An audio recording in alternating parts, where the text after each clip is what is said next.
The stereotype that men are smarter than women has a long history, but in the battle of the sexes, who actually has the superior intellect when it comes down to it? Are boys smarter than girls? Early studies showed that male brains are 8 to 13% larger in volume than female brains. However, this has since been attributed to differences in body size. They're claiming that sure, men's brains are bigger than women's, but that's just because they're bigger than women anyway. It's all about size, and yeah, they have more gray matter, but women have more white matter, and it doesn't even matter, and there's no intelligence differences. And this is where they make a fatal mistake. They have actually asserted something that can be demonstrably proven or disproven. So let's move forward and disprove this bullshit once and for all.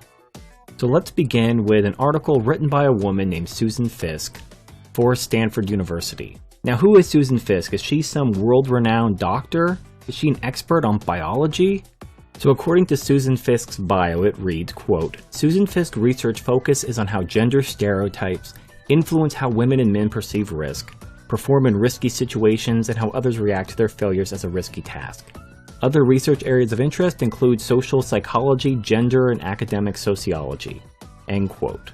So she's clearly a feminist. Even though she didn't major in gender studies, she's basically taking sociology and basically making it gender studies. And gender studies is part of sociology. I'm not saying it's not. What I'm saying is she's trying to legitimize gender studies by working it into other subjects. And in fact, she's writing for the Clayman Institute for Gender Research at Stanford. So that just gives you a little background on Miss Susan Rebecca Fiske. Let's move to her article, which is all about sexual dimorphism. So the first myth that she busts is that brain size matters. And this really pisses me off.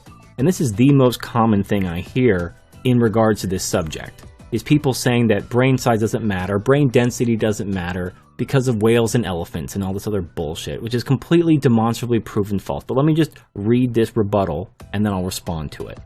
It says, quote, while men have larger brains on an absolute level, there is no sex differences in brain size once body mass is controlled. The male brain is not proportionally larger than that of the female brain. Men are just physically larger on average. Furthermore, if absolute brain size were all that mattered, whales and elephants, both of which have much larger brains than humans, would outwit men and women. Unquote. Okay, alright, let's just back the truck up and take this one at a time. I'm glad that she actually admits that men have larger brains than women. Many people have trouble admitting that. However, it has nothing to do with size. It has to do with cranial capacity and the sexual dimorphism of the skull. Even when a man and a woman are the same size, a man still has a larger brain. Even children, little boys and little girls who are the same age, the same size, the little boy is going to have a larger brain. It's just part of sexual dimorphism. Now, it's interesting that she talked about body mass and not height. It also factors in weight. Obviously, men weigh more than women because men have more muscle, and muscle weighs more than fat. Whenever you see some feminist article talking about the sexual dimorphism of the brain, and they mention that men don't have larger brains when you factor in weight, you know they're full of shit. Weight has nothing to do with size. Weight is about muscle mass versus fat mass. Women have more fat, men have more muscle. Of course, they're going to weigh more even if they're the same size. What does that have to do with the size of the brain? What does that have to do with sexual dimorphism? If you're sexually dimorphic, it has to do with your skeleton, which has jack shit to do with your muscles. Now, your skeleton has a lot to do with your height. You can't be taller than your skeleton, so that's the important thing. However, when you factor in weight, it's a little trick that these gynocentric scientists do to try to compensate for women's objectively smaller brains, even when they are the same height as a man, by factoring muscle mass. Of course, men, because of testosterone, are going to have muscle. We naturally produce a performance-enhancing drug. Anyway, so men actually do have larger brains than women, even when they're the same height, even when they're the children and haven't even reached puberty yet. Women's brains have more gyrification or brain folding, and as a result, a greater cortical surface area. Besides, bigger isn't always better. Sperm whales, elephants, and dolphins all have larger brains than humans, and while they are smart, their cognitive abilities are less than our own. Now, the second thing these scientists do to downplay the female's inferior sized brain is they compare it to whales and elephants, saying, well, if brain size was that mattered, why are whales and elephants not as smart as humans? Well, clearly it has something to do with both the neocortex, which I'll get into in a minute, but I also want to talk about the actual percentage of the brain size in comparison to the body size. So a sperm whale has the largest brain in the animal kingdom. The brain weighs 18 pounds, but only makes up 0.02% of total body mass. An elephant's brain weighs 12 pounds, but its brain only makes up 0.1% of its mass. Now a dolphin is pretty good. A dolphin's brain weighs 3.5 pounds and makes up 1.19% of its total body mass. Meanwhile, a human being's brain weighs about 3.1 pounds and makes up 2.1% of total body mass. So it's not just brain size, it's also proportional to the total body mass of the animal. Now some people point out like, well, humans don't even have the greatest proportional body mass relative to their brain size, because what about mice? They have really small bodies and their brains are pretty big in comparison to their bodies.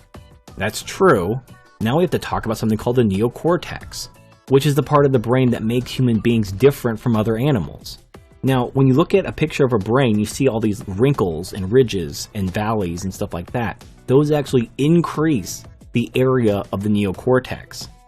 Animals, very simple mammals like mice, have very smooth neocortexes, whereas the more advanced animals have very wrinkled neocortexes, which increases its area without actually increasing its mass. It's a lot like wrinkling up a piece of paper and making a ball out of it. You can pack more information into a smaller area by squishing it together, which would produce these wrinkles. And to give you an example of how important the neocortex is to the human brain, the neocortex is 76% of the human brain's volume. 76%. When you have a less developed neocortex, like say in a mouse, they're not going to be intelligent. They don't have that sort of development in the neocortex. The neocortex is essential. So you have brain size, you have brain density, and you have the neocortex. You really are left with only humans. Humans have the largest proportional brain to their body mass. They have the neocortex, which makes up 76% of the brain volume. And this is demonstrably proven by looking at what humans do. I mean, I was reading this one article. I really wish I didn't lose it. Maybe I'll look for it again and put it in the comments. But it was talking about the difference in the male brain and the female brain is only about the volume of a bar of soap. And I'm like, only a bar of soap? Can you imagine someone taking an ice cream scoop to your brain, scooping out part of your brain large enough to be a bar of soap? And then you would just be just as smart as you were before. You would suffer no negative consequences for having 10% of your brain removed. I mean, just think about that. Think about how retarded that sounds. And you could see this most acutely with stroke victims. You know, when you have a stroke, even a minor stroke, you could lose a small percentage of your brain function. You could lose your ability to speak, listen, read, write, deal with numbers, understand speech. These are serious problems. Now, women have an inherently smaller brain. They basically have 90% of the capacity of a man. And we're somehow not supposed to believe that this has any effect on their ability to reason. This has no bearing on their intelligence. It's just this random thing that doesn't really matter, and it's only because men are bigger and has nothing to do with anything else, when that's clearly not true. It's demonstrably untrue. There are other structural differences, though, like males having more connections within hemispheres, while women have more connections between hemispheres. But overall, MRI brain imaging shows significant overlap in the physical structure between the sexes. A lot of this has to do with the connectivity differences between the male and female brain. According to a 2013 study from the University of Pennsylvania, the male brain has greater connectivity from front to back, while the female has greater connectivity from side to side. According to the researchers themselves, this makes men better at learning and performing tasks, whereas women have superior memory and social skills. A telling but unintentional quote from the study is that there were fewer differences in the connectivity in children younger than 13, but the differences were more pronounced in adolescents ages 14 to 17 and in adults older than 17. So again, we see that these variations are the results of the developmental differences between boys and girls. Once the male brain reaches its peak development around age 15, it functions differently from the female brain, and studies show that adult men have higher IQs and blow women right out of the water in subjects like math and science. After studying 1,400 brains and comparing the sexes, researchers found that mostly all men and women show a mosaic of female and male typical structures in the brain. This study also evaluated gender stereotypical behaviors, like how video games are often considered male behavior while scrapbooking is female, and the results found only 0.1% of test subjects displayed only male or only female typical behaviors. I'm going to be responding to an article called "Male and Female Brains Are the Same, but People Are All Different, and That Gives Me Hope" in The Guardian by Deborah Orr. Now, this article came out December 4th, which was 10 days ago. The reason why I've waited to respond to it is I was waiting to get access to some academic papers. More about that in a moment. So moving on from there, the tagline reads, "A new study has given credence to the idea that gender is more cultural than biological. It won't stop the human urge to seek out like minds and avoid unlike ones, but it can remind us that our strength is in our infinite diversity." Now it starts out saying, quote, "A study led by Delpha Joel at Tel Aviv University has shown that there's really not much in the way of difference between male brains and female brains. There are features that are more prevalent in the brains of women and features that are more prevalent in the brains of men, but human brains tend to have a highly individual mix of such characteristics." Unquote. Now, I want to start off by kind of dismissing some things out of hand, and I'll get back to this when I actually get into the academic research. But sexual dimorphism isn't fixed. You know, the idea that because humans are a sexually dimorphic species, and men tend to have certain characteristics in relation to women, doesn't mean every single man is going to have those characteristics. Men are, on average, stronger than women. They have more muscle. Now, does this mean there aren't weak men that don't have a lot of muscle or even have less muscle than the average woman? Clearly not. You see skinny guys, these like beanpole guys around. They're not too common, but they exist. So does that mean that muscle mass is not a characteristic of males? That humans don't have this degree of sexual dimorphism in muscle mass? Clearly they do. It just doesn't apply universally. Same thing with height. Men are, on average, taller than women. Does this mean that there aren't short men? Of course there are short men. So the point is, just because humans are sexually dimorphic, and men have certain qualities in relation to women, it doesn't mean these qualities are universal. There are degrees of sexual dimorphism. You can have a guy who's very muscular, but is also very short. You could have a guy who's very tall, but has less muscle and more fat. And if this variability in sexual dimorphism can apply to muscle, height, and other such things that are more physical, why wouldn't it apply to things that are mental, such as brain density, gray matter, and so forth? Now, as the article continues, it doesn't talk much about the study itself. It goes into this long moralistic diatribe about how people like to put themselves in different groups and separate us versus them, and how this understanding that there's a lot of bleed over between different people, that this is going to bring a better world. Toward the end it says, quote, "But there are times when I feel very hopeful and choose to see human anger and violence as a rearguard action against a growing understanding that our strength lies in our diversity, and that our diversity can only be accommodated if everyone gets to have their say and be heard, and everybody gets to use their own unique brain as well as they can use it," unquote. Whatever, this chick doesn't know what she's talking about. Let's go to the actual research. So the actual paper is called "Sex Beyond the Genitalia, the Human Brain Mosaic." It has several authors. The main one is Daphne Joel. Unfortunately, this paper is behind a paywall, so I'll show select sections of it. I can't just upload the entire thing because of copyright. On page 1, section 3, it talks about how, quote, "Joel has recently argued that the existence of sex-gender differences in the brain is not sufficient to conclude that human brains belong to two separate categories. Rather, such a distinction requires the fulfillment of two conditions. One, the form of the elements that show sex-gender differences should be dimorphic, that is, with little overlap between the forms of the elements in males and females. Two, there should be a high degree of internal consistency in the form of the different elements of a single brain." Unquote. Now, this is in itself kind of a stupid criteria to base sexual dimorphism on. For example, the first criteria it sets is that the forms of the elements should be dimorphic, that is, with little overlap between the forms of the elements in males and females. That's kind of dumb. You know, when you look at gorillas, they have the same general form.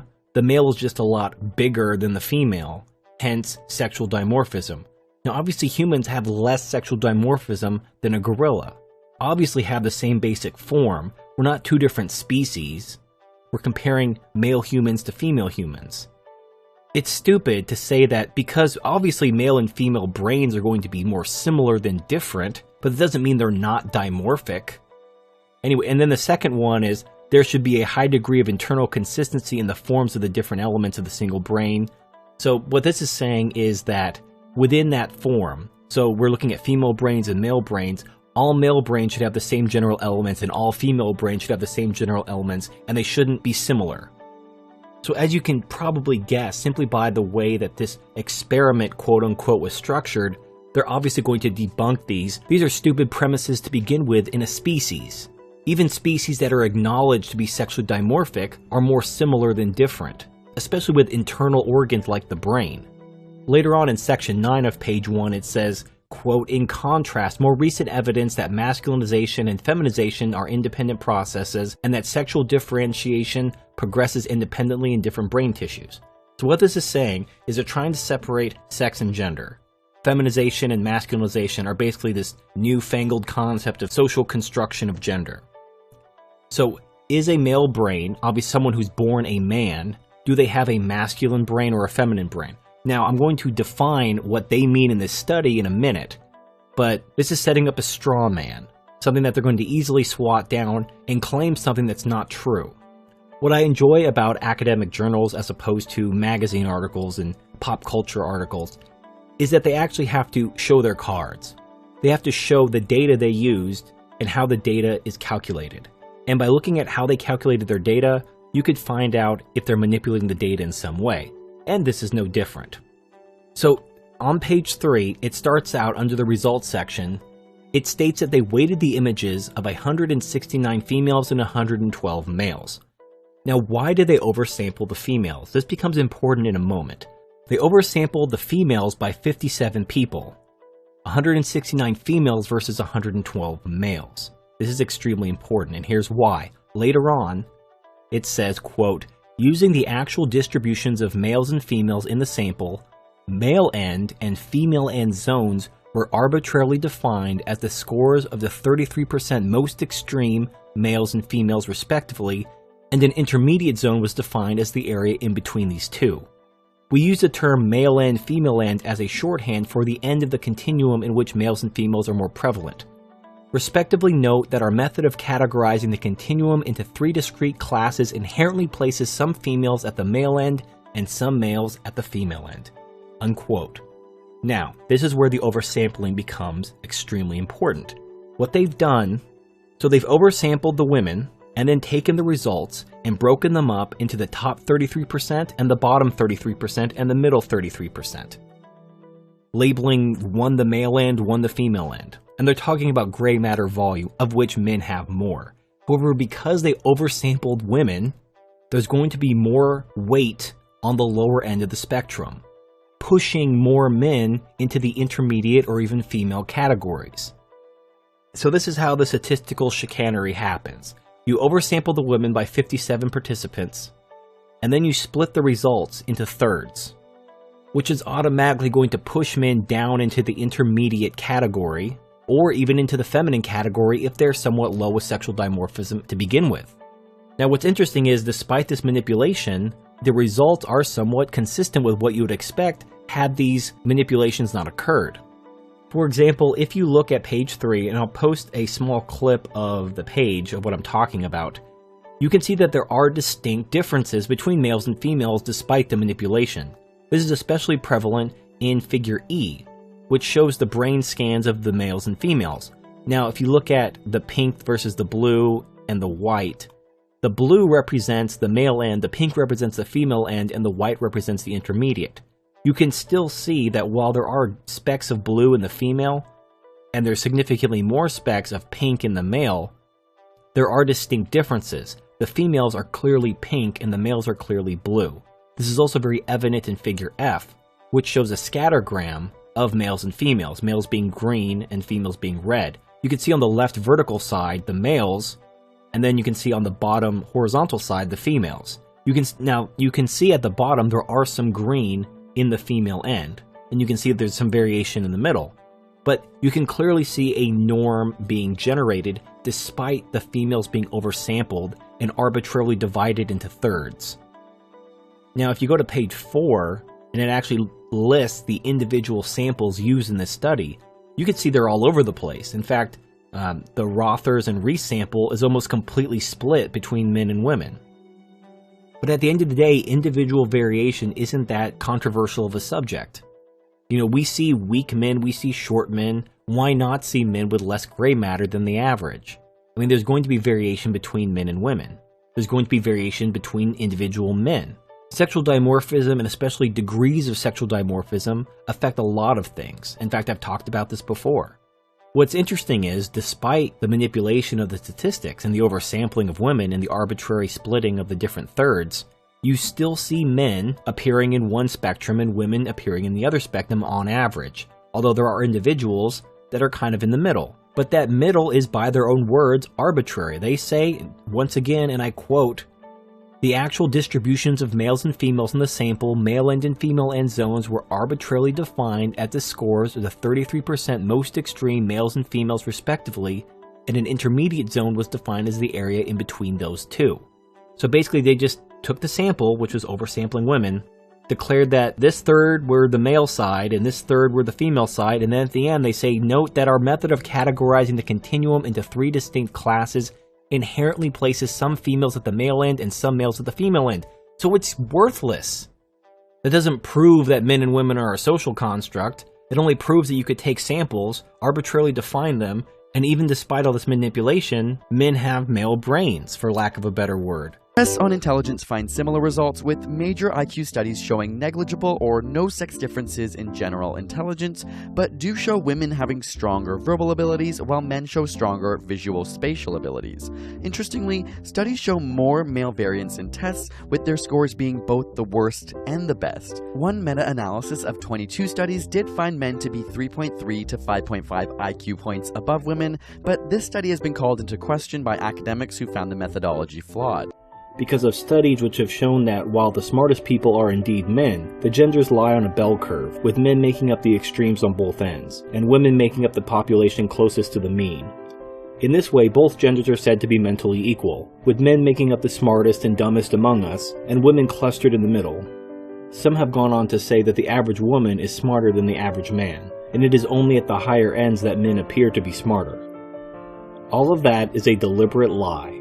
The studies used were deliberately structured to handicap men, or specifically young boys, in favor of young girls, because there's a brief window between the ages of 11 and 15 wherein girls have a developmental advantage over boys due to their lower brain density. You don't have to take my word for it. The studies themselves admit that the entire population used in the study consisted of either 11-year-olds, in the case of the 1932 Scottish Mental Survey, or 13-year-olds in the 1971 study by Vanderbilt University, known as the Study of Mathematically Precocious Youth. These studies in 1932 and 1971, looking at 11 and 13-year-olds respectively, make up the entirety of the science behind the bell curve graphs that I'm sure you've all seen that seek to explain that women are smarter than men on average, while allowing that the smartest people are men. There have been follow-up studies based on the 1971 study and 1997 and 2006, which I'll talk about later, but I bring it up here because even modern studies use the data from the 1971 study. Why is looking at 11 or 13-year-olds problematic? Well, to answer that question, let's look at a 2007 study from the National Institute of Mental Health that looked at the sexual dimorphism of brain development during childhood and adolescence. The study measured the same children, made up of 178 girls and 209 boys, from the age of 7 through the age of 19, and tracked their brain development over the entirety of adolescence, and they made some interesting discoveries that I'll share with you. Total cerebral volume was about 10% larger in males on average. Cerebral volume peaked in females at the age of 10.5 on average. Cerebral volume peaked in males at the age of 14.5 on average. Cerebral size decline was more pronounced in females than males after the peak. For clarification, total brain volume was calculated as the sum volumes of gray matter, white matter, and lateral ventricles. So males have 10% larger brains than females. In fact, the male brain contains more volume at all ages starting at around age 1. and becoming more pronounced during and after adolescence. However, what is really important are the ages of peak development. Females reach their peak at about the age of 11, while boys don't reach their peak until the age of 15. Meanwhile, these studies that supposedly prove that men and women are equal focus on children age 11 or 13. Both of these landmark studies were conducted deliberately during the very window wherein females would enjoy a temporary advantage over males due to their earlier peak development. As a reminder, or in case you live outside the United States, they could have easily conducted this study on teenagers as old as 17 that were still attending high school, but they chose to conduct the studies on children within the window of female advantage in order to tilt the scales towards the girls and quote-unquote prove that girls were smarter than boys. And yet, despite this deliberate manipulation of the population sample being studied in order to favor girls over boys, boys still managed to be the majority of the upper quintile, although they also made up the majority of the lower quintile, most likely due to their brain's development at that time. It's entirely possible that the boys in the lower quintile caught up and surpassed the girls after their brains reached peak development around age 15. We'll never know. Now, I previously mentioned that there were follow-up studies based on the 1971 study in 1997 and 2006. What's extremely telling about these follow-up studies is that they never measured IQ again. In both studies, adult participants were only measured by what they majored in during college, what they chose as their careers, what their income ranges were, etc. Neither of the follow-up studies measured the IQ of the participants again to see if these fully grown adults fit on the same bell curve as they did when they were 13. In fact, if you look at the follow-up studies and see where these children ended up as adults in terms of college majors and occupations, they're entirely average, and exactly what you would expect from the general population, including the women majoring in things like education and medicine, and the men majoring in math and science. Now, have there been any studies that looked outside of the window that favors females? Yes, and contrary to popular opinion, even the average man is smarter than the average woman. According to Arthur Jensen, in a paper published in 1983, where children ages 6 to 17 were measured, which includes the periods between the age 11 where females enjoy a developmental advantage over males, and after 15 when males have caught up. The average female IQ was 101, with a standard deviation of 13.55. The average male IQ was 103, with a standard deviation of 14.54. Not incredibly significant, but keep in mind that females enjoy an advantage between the ages of 11 and 15, and even despite being at a disadvantage nearly half of the years being measured, boys still had higher average IQs than girls. However, there's more. In a 2004 study, adults were measured, thus eliminating the 4-year window between the ages of 11 and 15, wherein girls enjoy an advantage over boys. In this study, men scored an average 5 points higher than women, and the standard deviations were equal. We can go back and confirm this using average IQs by college major. Remember that the 1971 study conducted follow-up studies which measured where the children involved in the 71 study ended up majoring in, and they fell exactly within what you would expect. And when I go over these IQ differences, you'll see exactly why the researchers didn't retest the children, now adults, from the 1971 study. It really pisses me off when people who call themselves scientists operate with a clear agenda, but such is life. Anyway, let's move on and look at the study. ETS, an educational nonprofit and think tank, conducted a survey to measure the IQ levels of college majors, and when the data is presented on a scatterplot graph, it is clear that the more female-dominated the college major is, the lower the average IQ of the students studying in the major. However, even the person who discovered this backpedals from concluding that men are smarter than women by citing a paper by Larry V. Hedges and Amy Noel from 1995 that looked at ASVAB testing rather than IQ testing, which proves nothing, but the urge to white knight for women is strong even among scientists, with the data staring them straight in the face.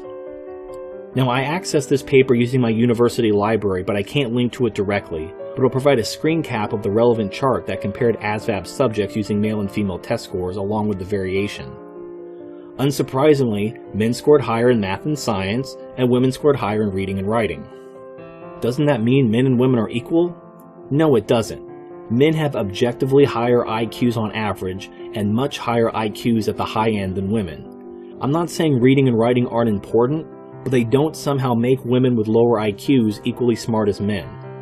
In academic performance of language, math, and science, women consistently receive better grades in 70% of nations. But on SAT testing in the US, men score 33 points higher in math and science. Other tests like the Program for International Student Assessment show both sexes performing equally in several countries, with girls performing better in some, like Iceland, suggesting cultural and environmental differences and not necessarily biological differences at play. Now this is where the bullshit starts. So the question then becomes, do women really outperform men in high school? The answer is yes, but there's reasons why. So I'd like to link to another article from The Atlantic called Why Girls Tend to Get Better Grades Than Boys Do. And you can read the article yourself, I'm just going to paraphrase. Basically, in recent history, school has gone from emphasizing test-taking to emphasizing homework and organization. Now, boys do better on tests, vastly better than girls. But girls do better at getting their homework done and that sort of thing.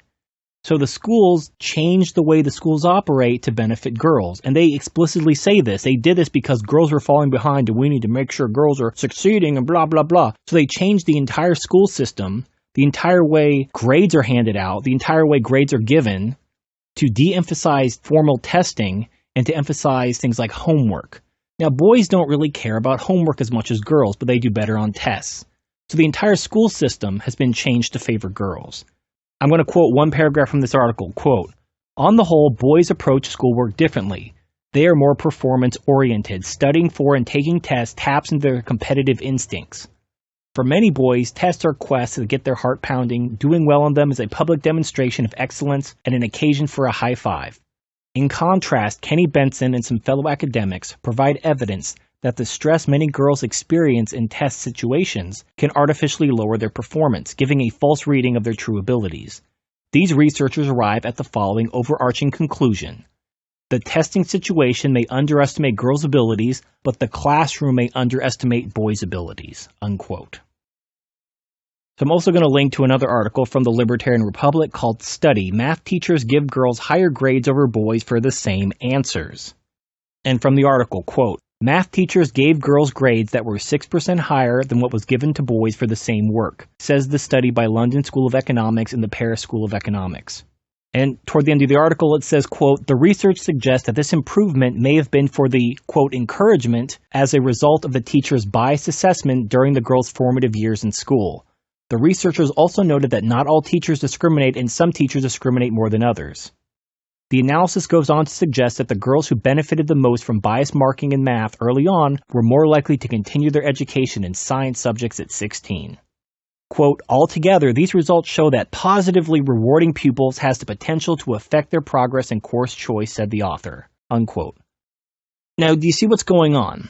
These schools are marking girls' grades higher just because they're girls in an effort to encourage them, and they're tilting the entire way grades are handed out against testing and towards homework, which favors girls.